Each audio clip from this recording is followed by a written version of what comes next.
Hi there, I'm Molly. And I'm Jamie, and this is our From the Pasture with Hired Hand podcast. For 15 years now, we've been proudly helping breeders promote hundreds of thousands of pedigree livestock with our easy-to-use animal management-driven website software. And let's not forget about Hired Hand Live, where over $1 million worth of livestock is sold online each year. We're excited to bring you market trends, sales data, advice from your fellow breeders, and stories from the ranch. Our software makes managing your website and your animals a breeze, so you can focus on what you love. So let us handle your digital chores while you tune in to another episode of From the Pasture with Hired Hand. Welcome to this episode of From the Pasture with Hired Hand. Today we're visiting the beautiful pastures of SanXela Farms in Palestine, Texas, home to a growing herd of registered Texas Longhorns. Owned by Alex Reeves and his partner Sandi, this ranch is dedicated to preserving the rich legacy of these remarkable animals. I'm your host, Molly Clubb, and I'm excited to take you on another journey into the world of Texas Longhorns and the breeders who care for them. All right, well, thank you both for joining me today. Thank you for having us. Thank you. Why don't you start just by telling our listeners a little bit about each of yourselves and about your farm? You want to go first? Okay, yes. So I am Sandi, or Sandra, very much known as Sandi. I 59-year-old, just trying to figure out farming as part of my passion and of where I want to be when I retire. So this is a journey of preparing to get there. I've been a farmer, a rancher now since, I'd say, officially 2021. Just enjoy being here. My daytime job is a project manager, so I work from home for a defense contractor, and so it just works out so far. Over to you, Alex. I am Alex, and I am a 20-plus year railroader. I work for Union Pacific Railroad, and I'm a third-generation railroader, and I guess I would be a third-generation farmer, but I haven't really farmed. I used to come to the farm in the summer. I live in Los Angeles. I farm in Texas, where I raise cattle in Texas. And that's about it. Like she said, we're just preparing for retirement, and we pretty much packed our parachute and jumped off the cliff. Was it scary? Yes. Yes. We're still falling. That's a good way to put it. I like that. At least you acknowledge that it's a process. Yes. Oh my goodness. Yes. So what do you feel like first planted those seeds? What made you sit and think, okay, when I retire, this is what I want to do? Oh, that's going back to our origin story. We met for dinner one night, and we were rekindling. We went to high school together, and we would only see each other at reunions, and we only had maybe 2 reunions. So it was 10, 15-year spans. And she asked me a question, and she said, "What would you be doing if you weren't here?" And I quickly, without hesitation, I said, "I'd be on a farm." And she got this jaw-dropping look, and I'm like, "What's wrong? Did I say something wrong?" She was like, "Me too." I'm like, "Get out of here! You know, cut it out." And 5 things led to another, and we're here now. That's awesome. So did I understand correctly, Alex, that are you still splitting your time though? You still have to go out to Los Angeles, but your ranch is in Texas? Yes. I come on my off days, put hay out, and fly back home.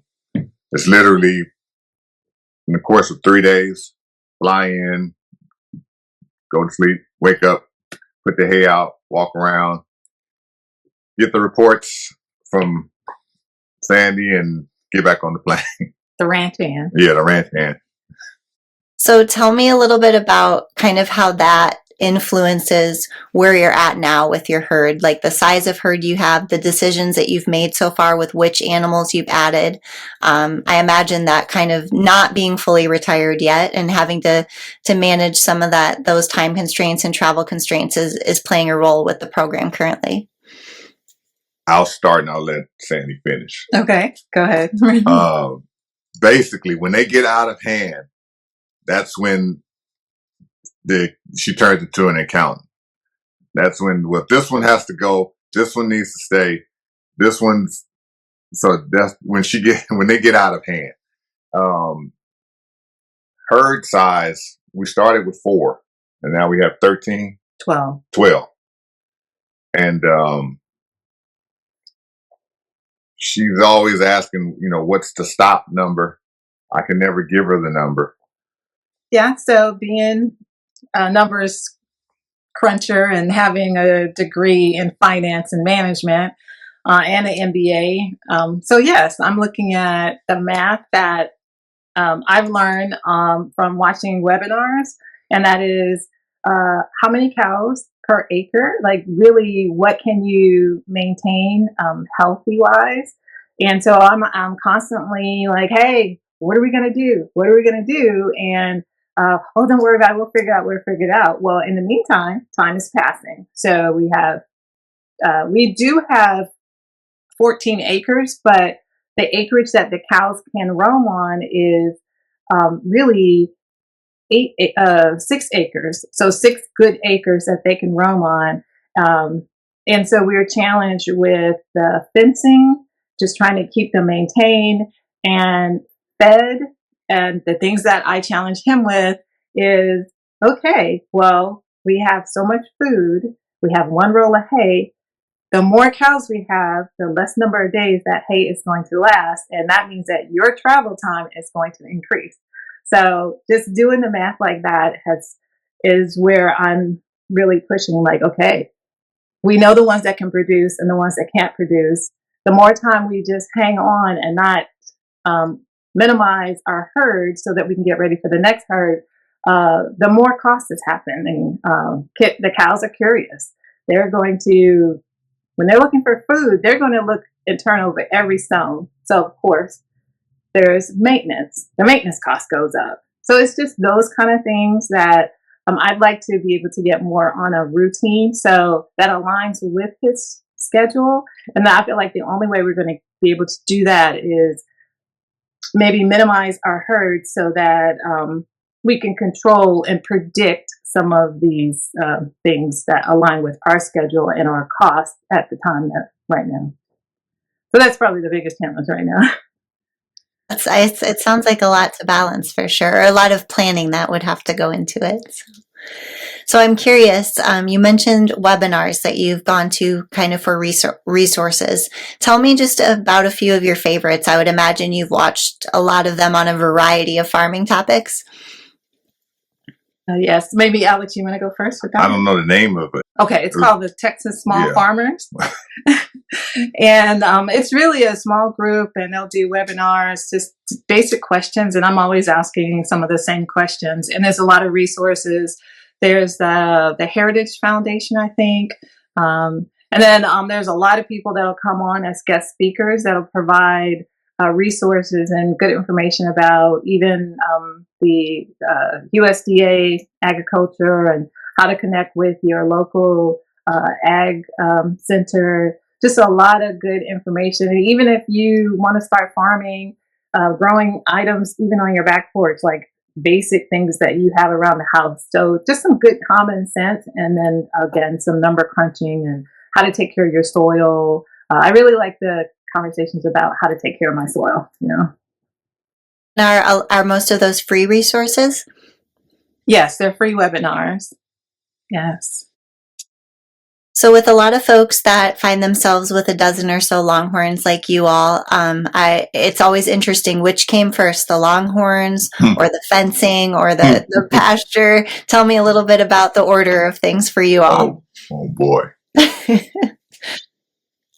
Okay, it all started, my father had passed the year before.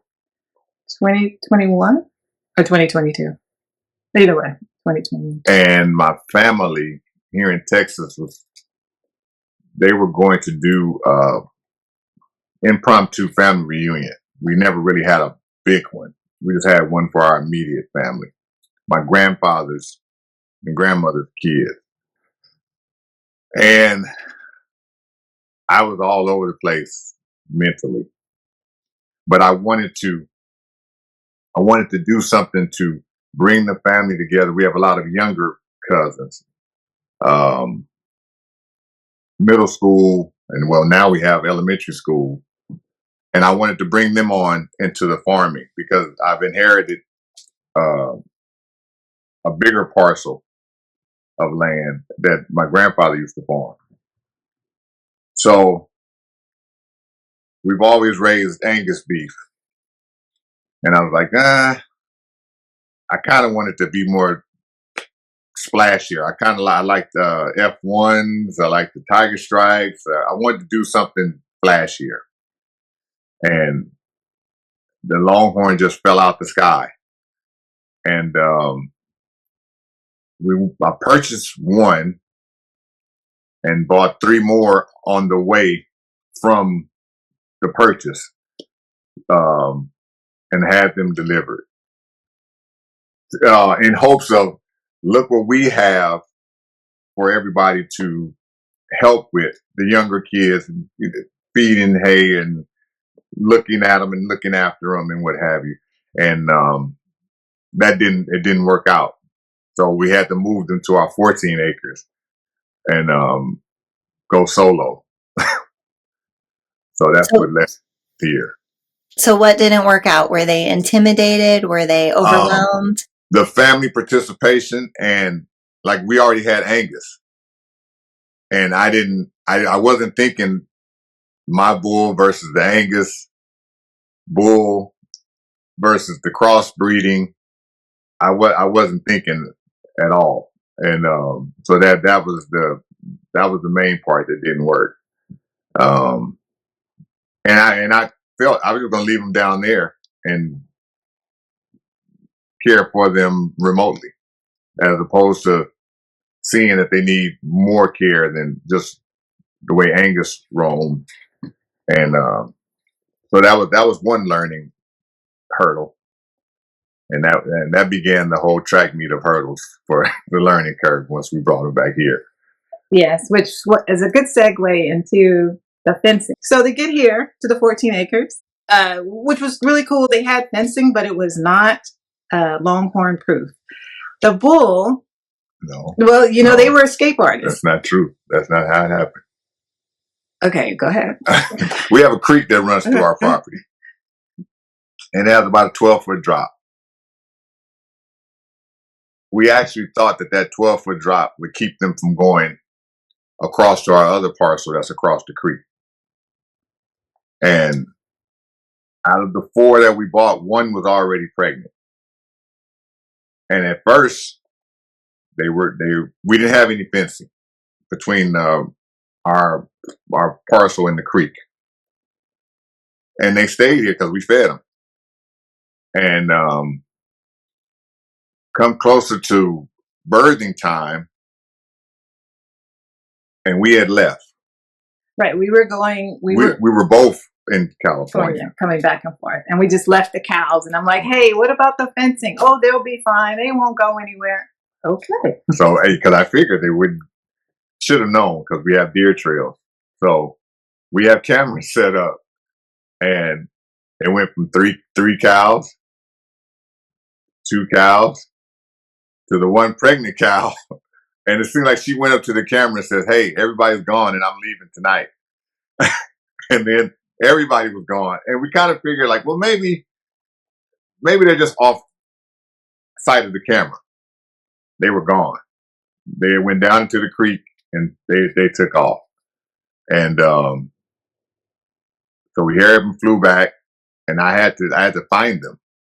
I had to literally find them, and I couldn't find them. And that took about a week. Yeah, that was a funny and sad moment, because he was like a little kid who lost his toy in the sandbox, right? You're like, I can't believe it.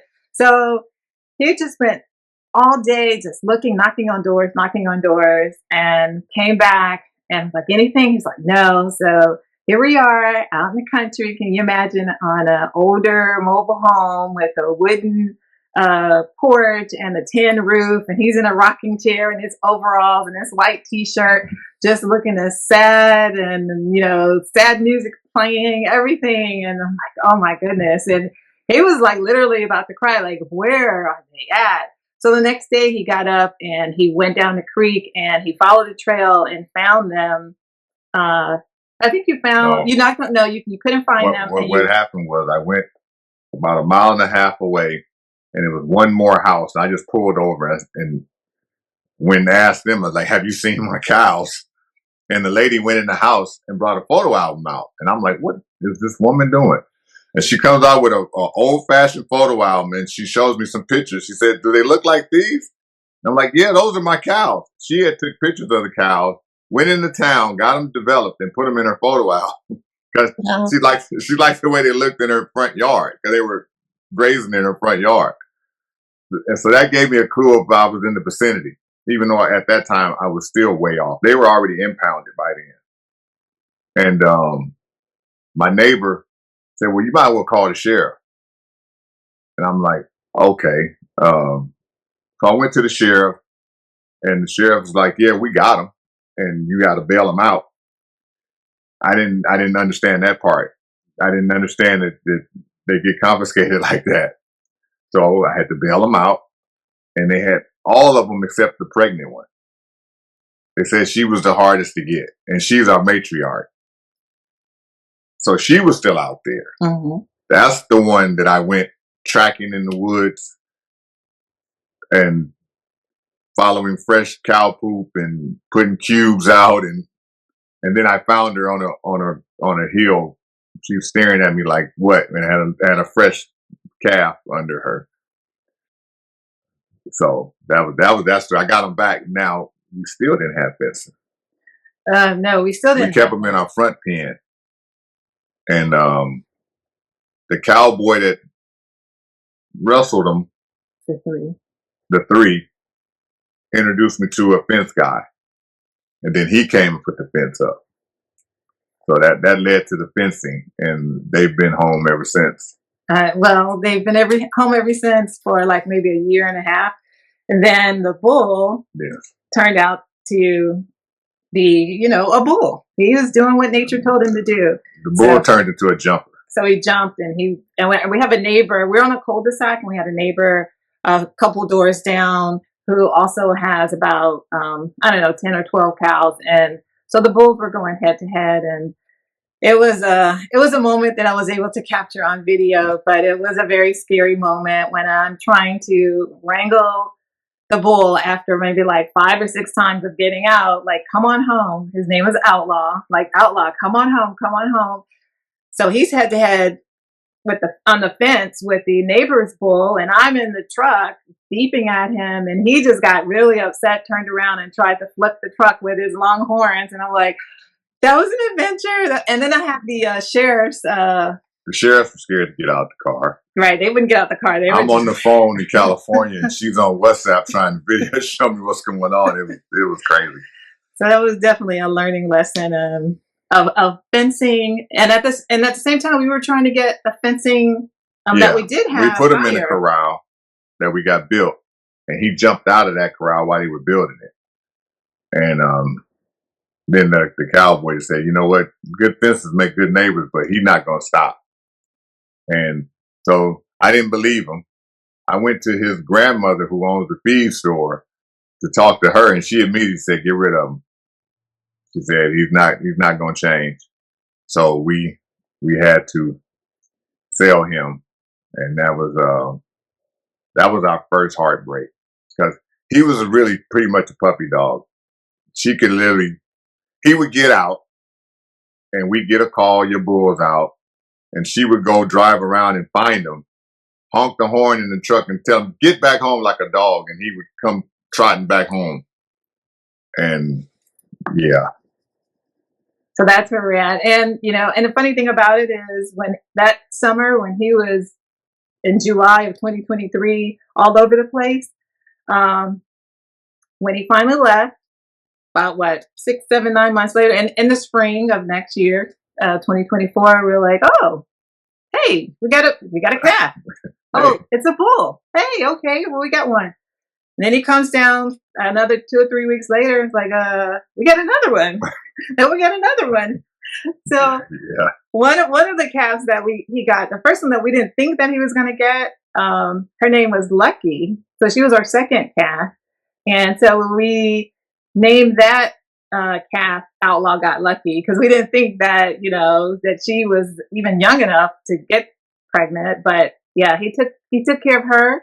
And then we had 2 more. So we had a total of 5 bulls on the property. Unfortunately, one of them had lockjaw, and so now we're down to 4 lumpjaw, whatever you call it, lumpjaw. And so now we're down to 4. And so, yes, out of the 12, we have 4 bulls. We have some decisions to make. So those are our challenges right now. Well, what are some other lessons that you've learned along the way? I feel like you guys could have some more stories to tell, I think. Well, yeah, this would be the longest podcast you ever had. What I've learned, and she's extremely great with this, is planning it out. I started with my heart instead of my mind. And if I had to do it over again, the planning, one would be buy a trailer. So that's a big purchase. I bought a tractor instead of buying a trailer. Fencing. I would say those are numbers. And the one thing that he did get is a silo for the grain. Okay, because lifting those 50-pound bags of grain at 50 plus was like, yeah, I wanted to get my workout. Well, at first she said it was going to be a workout. Okay, fine. So I go buy a pallet of grain. But the grain silo was very handy. Mm-hmm. So I would say those 3 things. A trailer, first thing first, trailer, get the fencing together, and did a grain silo. But it's on a buggy, so we can bumper pull it to the feed store and fill it, as opposed to buying 50-pound sacks. And even the silo was pretty like an adventure itself, because he came down and he said, okay, well, we're going to go to Oklahoma from Texas and go get this silo. I'm going to meet this guy that I found on Facebook Marketplace in a McDonald's. I'm like, okay.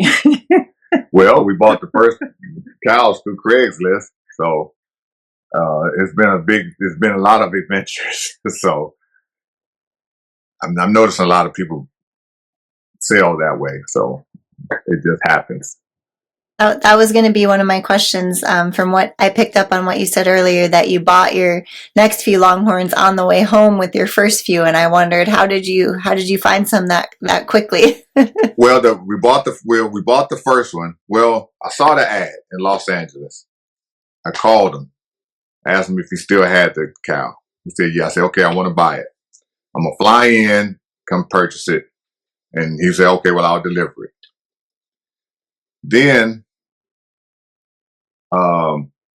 as I got closer to flying out, I called him back to see if we were still on, and he didn't answer. I'd already bought the plane ticket, so now I had my nephew call him, and he picks up.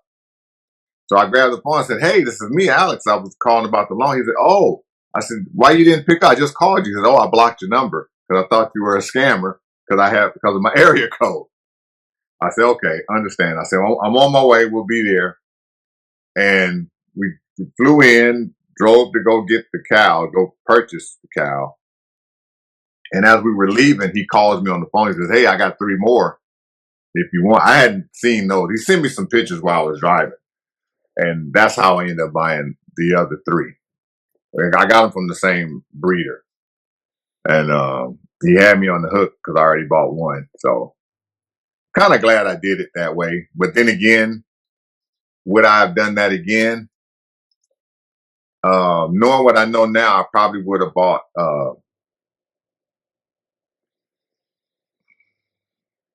how I say, probably more well-known breeders' cows. I would have paid more. I most definitely probably would have paid more, but just to get into the game faster, because I noticed that this breeder um, algorithm, it goes a lot off the breeder. It may not even go. The cow may not even be that spectacular, but it came from such and such ranch. So I'm learning those little tricks. Because most of the time, if it don't make it, they go to the meat to the butcher anyway. So.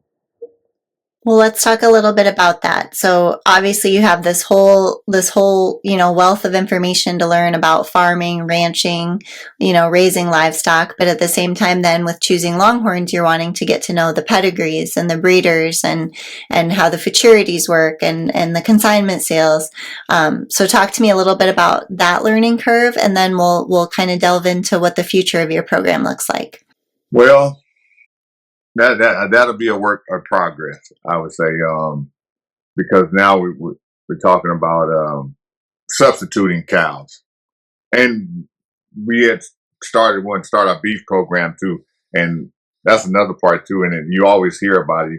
Your heart will go into it as opposed to your mind and your pocketbook. You end up keeping a cow just because you have a relationship with the cow. That's one of my goals. I don't think Sandi does that much homework on name brand cows. No, because I'm a numbers cruncher, and it's, as you can see just from the conversation, that he's growing. He's attached, and his husbandry is truly that. Like, he is connected to these cows versus looking like, why are you in the game? He's in it to preserve the breed. And I'm thinking, hey, dollars and cents, because that's the bottom line, right? To some degree, it is what makes sense, because it has to be a sustainable venture. And at this rate, unless we sell something and do some, or like have that cow that's going to make a lot of money, then our payback, we can calculate return on investment, payback period, all of that other good stuff. But right now I told them, like, hey, 2025, we have got to bring in income. I don't care if it's one cow, a baby cow, whatever it is, we got to make a sale in 2025. That has to be a goal. That's all. And so I feel like those are the kind of things that help us formulate that plan of where we want to go and how we're going to do it, versus, well, let's see what happens. And so that would just be my one thing that I feel like we need to hone in on, of what is our plan, and we take it year by year in baby steps. But then we'll know what we accomplished once we lay out, hey, here's what we intended to do. The year has passed. Did we do it, and how well did we do it? We'll have something to measure against. So we're in the beginning stages, as you can tell. Well, Sandi, I feel like if that's one of your goals for the year, I need to resend you the form to submit an animal to our monthly sale every month, so you can reach that goal of selling a couple and getting those numbers to even out. Thank you. Yes. Alex and I were talking a little bit before we started recording today, just about Hired Hand Live and kind of watching the auctions, as well as the few that you all have attended. Tell me a little bit about that and how it's kind of played into some of the education process and maybe changed a little bit of your decision making regarding the animals. Neil Glasgow. Mm-hmm. On his auctions on Facebook? Yeah. Yes, I think it's called. Is it Sand Creek Auctions? Yes. Creek? Yes. Yes. I buy straws on there, and I bought when we had to get rid of the bull. I bought a cow on there immediately, and she was pregnant. Had to get her hauled from Virginia to Texas. Once again, didn't have the faintest idea how this was going to happen. And the seller told me she knew a guy. I called him and set up the shipping. come to find out it was Dan Grove. And when he delivered the cow, it was like 2:33 in the morning by the time he got here. And he helped me get her out the trailer and get her into the pen. And it was pitch black dark. My lighting is horrible. I have none, actually. And so while we were doing all that, we just forgot about the paperwork. And he drove off. And we were going to go to the sale anyway. And I called. I said, he didn't give me the paperwork. He didn't give me the. So I called him. I said, well, I'm coming down tomorrow. He was like, okay, and I'll meet you there. I just thought he was a cow hauler. I didn't know who he was. So we get to the sale, and he's down there. He's one of the auctioneers taking the bids, and that was exciting because when we got there, we knew somebody. He saw us in the crowd. And he waved to us, and people were looking around like, you know him? And I'm like, he must be somebody. And then afterwards, I found out, I started seeing his name all over. And I was like, and it was pretty cool because, he treated me like a regular, like he knew me. Not that he had just hauled a cow for me and just did a business. And then we saw him again. I can't remember where, but yeah. Yeah, and then we saw him again, and it was, and it was the same. And the people from Cold Copper? Cold Copper. I was about to say Copper Creek. They were nice when I met them. And then meeting people on Facebook. But going to the sale was nice. It was like say it was intimidating too. Because it was some high sales. And I was like, wow, did I get into I said I got a chance, but it's like, wow, did I get in over my head? Will I ever own one of these cows? Will I ever be able to sell one of these cows for this?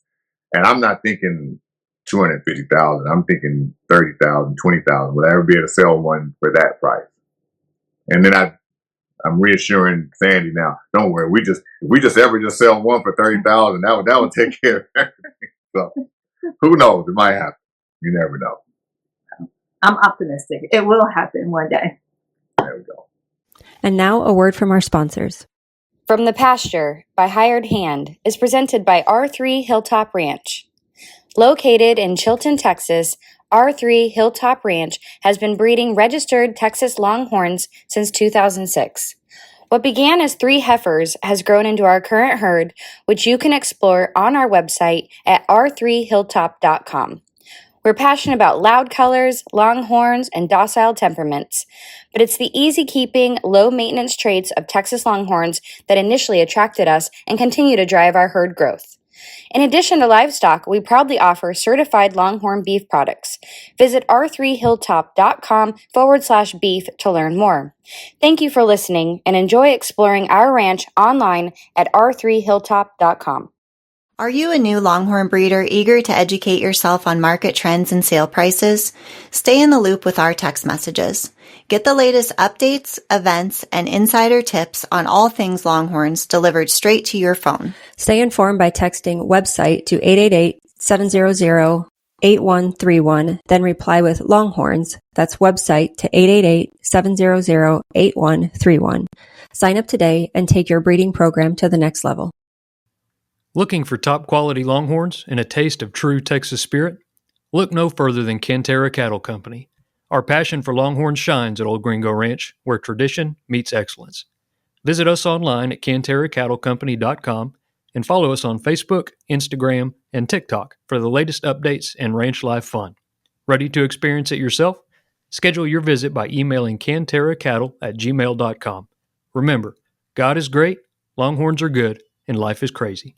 Do you sometimes feel like you're the only one who doesn't have it all figured out? Rural life can be isolating, but it doesn't have to be. Welcome to Ag's Most Okayest Farm Girls, the podcast for women who are craving connection, laughter, solidarity, camaraderie, and just overall encouragement in your everyday life and dreams. Each week, your hosts, Annalise, that's me, and Courtney will cover topics such as farm life, mom life, making money online, side hustles, hobbies, sharing on social media, jobs off the farm, and so much more. Us rural gals need to stick together, so saddle up for some fun, real, and unsolicited advice and stories from our everyday farm lives. Grab a drink, we're Ag's Most Okayest Farm Girls, and we're here to help. Listen wherever you find podcasts. Planning a live auction and want to reach more buyers? Hired Hand Live brings the power of the internet to your event, allowing bidders from anywhere to participate in real time. We specialize in integrating online bidding seamlessly with your live auction, ensuring that no one misses out. Your livestock plus our technical expertise equals one successful auction. Let Hired Hand Live help you expand your reach and maximize your results. Visit hiredhandlive.com to learn more. Well, I know you talked about kind of just your goal for the year when it comes to the bookkeeping and everything, but about how many years until you're fully retired, and then you're going to be able to be even kind of more aggressive or put even more time into it. Does the plan change at all once that happens, or talk to me a little bit about that process? I would say yes. Our beef production would definitely be ramped up because I worry about outages as far with the freezers and power outages, storing the meat. I wouldn't want to lose a whole cow because I wasn't here and the power went out for 3 days. So I'm looking at about maybe 3 to 4 years. If I find a job here in Texas, I might just stay forever. That's my plan. Her numbers are probably similar. Similar, like I said, 2025 revenue, something coming in. Even ideas of beef, with our beef production, now is the time to plan it out, i.e., even if we are, retailers, we find someone that's wholesaling, and at least we start tasting and finding out what beef tastes like for Longhorns versus non-Longhorns. So we start that demand for our product so that when we're ready to take a cow to the butcher, we will have a following, and we can transition. I feel like we can transition. So just I feel like just leading up to it while we have a chance to learn that, and that is for me, it's I'd say 0 to 5 year plan. If something great happens tomorrow, then hey, I'd retire tomorrow and use my project management skills here on the farm, which I have been doing. But to be able to manage my own contracts versus government multi-million-dollar contracts, I'd love to be able to do that here and apply all those skill sets. So yes, for sure, 5 years, might be sooner. That's the goal, is to start revenue sooner. Full time would be just really managing and even having staff as needed and growing the farm, being able to utilize some of the 400 acres or the 100 acres that he also has that he's going to start the hay production in. So we have the opportunities there to do some really good things. That's what I'm looking forward to. Well, that was going to be one of my next questions. I'm glad you brought up the hay production. So I remember when I first spoke with you all on the phone, you were very clear that the farms aspect wasn't just the Longhorns. You kind of had this vision overall for everything you wanted to do.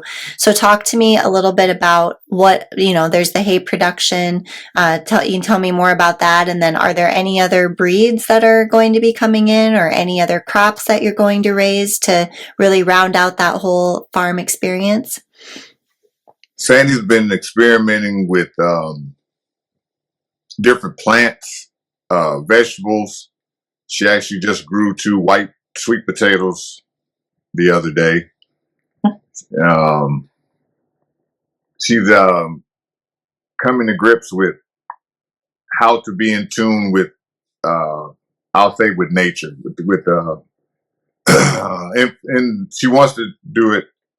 What's the word? Green. Organic. So she's fighting with insects. She's fighting with birds. Of course, she's fighting with our cows. So we're trying to get past that. With our hay production, we're trying to see if it's worth it. I do a lot of talking that I do with a lot of people that that are hay producers, some say it's just cheaper to buy it than to farm it. But I have a lot of acreage, and I figured, how hard is it to grow grass? Of course, you got the baling equipment and all of that. I think that might be cheaper than buying hay, because when hay prices go up, now I'm at the mercy of the hay price. And we went through one drought where it was up to $90 a roll, and that hurt. We want to introduce chickens, as far as chicken meat and eggs, not just because eggs are going crazy right now, but got to do something with them. And I don't know if she would want any other animals. We don't want goats. No, I mean, when I'm here full time, maybe animals that complement the soil, i.e., whether it's a few rabbits and to be able to use their droppings and things like that. The other thing is I do have, and I have had a hemp license since 2019. I want to be able to grow the industrial hemp and utilize it in various ways. But again, it goes back to fencing. Just keeping the deer out and keeping the cows out. So our buddy here is going to make sure we get a new fence. Okay. No pressure, no pressure. Yeah, no pressure. Well, do you all want to talk pedigrees at all? I kind of feel like maybe with the stage that your program's at and your future goals, maybe you're not quite ready to kind of share where you're going to be going with your bloodlines and everything yet. But is there anything you do want to share with our listeners about what you're going to be watching for this year, or what bloodlines you're wanting to add into your program? Well, we have a lot of Jamaicanism in our bloodline. We bought some straws from Neil, from Mike and Kara Spinner, and we have the TR Make It Rain. We just had a heifer calf born from that straw. And like just watching the trends to see, I don't know if I want to be trendy or not, because the trends, then they get diluted. You have a whole bunch of offspring off the same bull, but then again, when you go to a new bull, you don't know if he's going to be the hit or not. It's slowly watching the trends. I couldn't really say right now. I mean, if it's a good looking bull and I'm able to buy a straw or 2 or 10, I would do it if it's cost effective. I have some of the traditional drag iron and who else would you know? Not off the top of my head. That's one account you keep close to your vest. Well, I wondered, because you mentioned that, part of the reason you got into Longhorns was their eye appeal, kind of. So the fact that you have Jamaicanism and drag iron, those are some telltale signs of kind of what your tastes are with the brindles and the tiger stripes. So exactly, yes. Stumbled upon Jamaicanism with our first our matriarch cow. She was bred by his son. And when the owner started name dropping, I could keep up, because I had been on Facebook and joined the clubs and stuff like that. So yeah, I don't know. Hopefully one day, if we could, I don't know, have our own bull. I don't know if I'll be buying it from Daryl Dickerson, or maybe one of ours just shows up one day. But that is another one of my conversations with Sandi. It's a long game. None of this happens overnight. And but I'm also learning confirmation and seeing, is it worth going the long run with this particular bull or this particular cow? So that's a learning process too. Well, you've mentioned a couple of times that you purchased some straws. Are you doing the AI work yourself, or do you have someone locally that you're trusting with that? I go to Champion Genetics, but I have taken the course to do it myself, but I haven't purchased the tank. So instead of me messing up, I just take them down there. Eventually I'm going to have to pack my own parachute again and jump off the cliff and do it. But I am certified to do it. Yes. That was fun. That course was fun learning. So. Well, I have a few rapid fire questions for you guys here. You can each answer them. Are you up for a few? Yep, she's ready. All right. What's your favorite thing to snack on when you're walking or driving around the farm? Who goes first? You. Oh, I had this answer. It is Arnold Palmer. That's my snack and drink of choice. You? Anything out the feed store that's new at the feed store, like flavored pretzels or peanuts, or I don't do jerky too much, but pretty much like pretzels and stuff like that. Don't do too much snacking walking around. My hands are always dirty.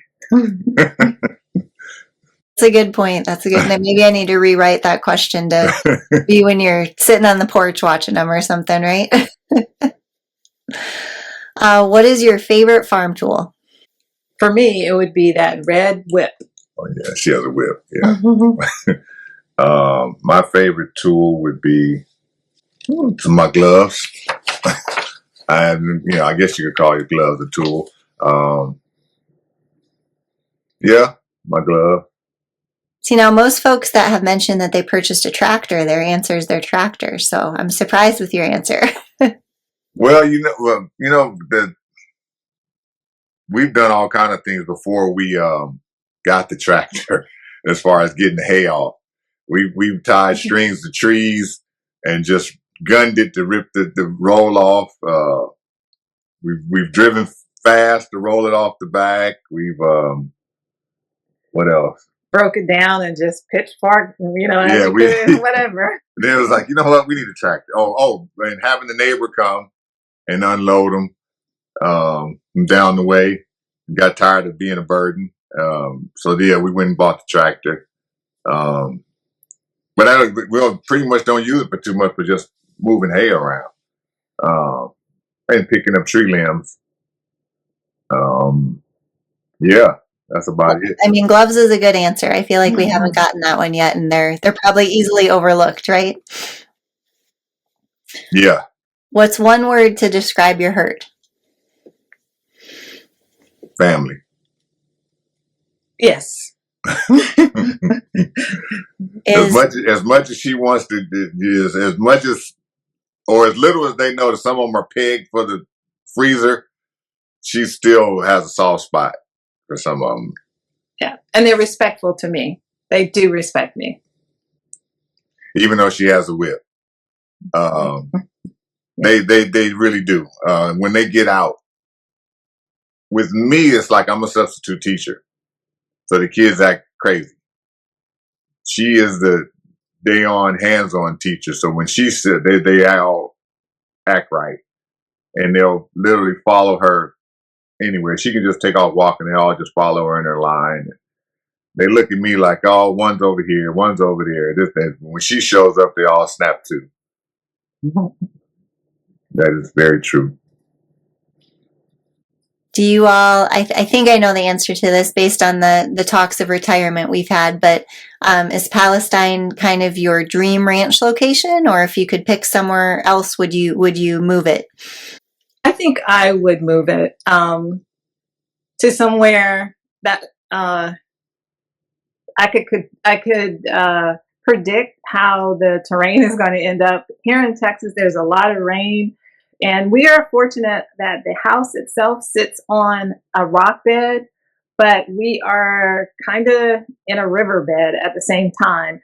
And unless you're in Texas, unless you're on rock, the soil will shift because of so much rain. So I do like East Texas as long as it's up high on a hill and there's a rock underneath. But for the most part, I think we would probably stay in Texas simply because of the central location of our families on the East Coast and the West Coast. No comment. Do you prefer Instagram or Facebook? IG for me. I like Facebook. I like Instagram because I can really monitor the people. But I'm slow. I was slow to get on Instagram, so I can monitor the people that are actually I interact with. We started another Facebook page versus our individual ones because the original ones got out of hand. You friend people and you don't hear from them and the algorithms and all that other stuff. So I started another one just geared toward our farm. And I do have 65% of people that I've never met before as friends, but they have Longhorns and they are friends of friends that have Longhorns. So it's all related to animals. So, and I like the Facebook Longhorns Friends group. I like that group. They're very helpful. And every now and then you'll get somebody on there, but 99% of the time, everybody is extremely, extremely helpful. And that's what I really like about it. Outside of just picking people's ears in the street, I could go there and I can ask any question. And somebody's going to answer. So that's what I really like about it. Well, let's talk a little bit about your hired hand powered website and just websites and marketing in general. How much time do you think you spend looking at other people's Longhorn websites in a week? Probably 20 hours. Because when I get downtime at work, I'll start scrolling. For me, it's a behavior I need to learn. What's your favorite hired hand website besides your own?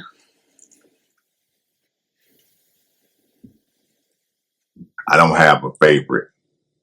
I don't have a favorite because they don't update as fast as a post.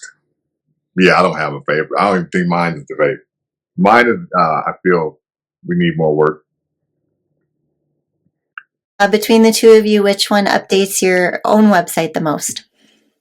I do. Sandi has access, but she can't find it. So we'll be starting over with that, her access to, because she has the better pictures than I do.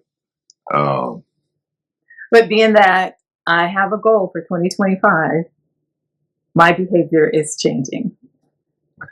I like to hear it. And Angie will get you hooked right back up. Don't worry, Sandi. Alex, do you have while you're in there making updates, do you have a favorite kind of tool or part of the site that you like the most? As far as on our website, Mm-hmm. What is that? The sale page? Yeah. The sale, even though it's under construction, we have a whole bunch of stuff to put on there. We just have to put it on there. And that's the sad part about us crying about we need to make money and we have all this stuff. We started making vanilla 3 years ago. Yeah. And haven't sold a bottle because we haven't put it on the site. So. And that's the other thing that I need to take the time to learn the site. So, for example, does it have all the connections when you want to sell and, you purchase, someone wants to buy something, does it go directly to your bank account? Just understanding the mechanics behind the website itself. Once I understand that, then I'll know how to pump the link and, attach it to IG or anywhere else that I'm at and promote it. Well, we can definitely get you all hooked up with that information. Good. They can do it all. Great. Well, I really appreciate you both taking the time to share your stories with us today. Is there anything that I haven't asked you that you feel is important for our listeners to hear about your farm or your animals or anything in general? I would say this is just, my parting words is that we are learning just like a lot of people learn things. We are self-taught. We're here, but we do have a passion. I am, I guess you could call it nurture nerd. But I would just say, give us some grace. We're getting there, but and we will strive for excellence. It just takes a little bit of time. And as we grow, we're definitely going to be customer oriented and make sure we sell a good, solid product. And our cows are well loved. So we're here. Thank you for allowing us to be on your podcast. Any parting words, Mr. Reeves? You said it. All right. Well, thank you both so much for taking the time, and I have a feeling we'll do a follow-up episode here in a year or two, and you'll have completely new success stories to tell, I'm sure. Yes, I appreciate it. We will. Right. Well, thank you so much. Thanks for joining us on From the Pasture with Hired Hand. We hope you enjoyed this visit to SanXela Farms and learned something new about the world of Texas Longhorns as well as sustainable farming. If you liked today's episode, don't forget to subscribe and leave a review. You can always explore more stories from the pasture by visiting our website or following us on social media. Until next time, remember to appreciate the pastures you roam and the traditions that make them special.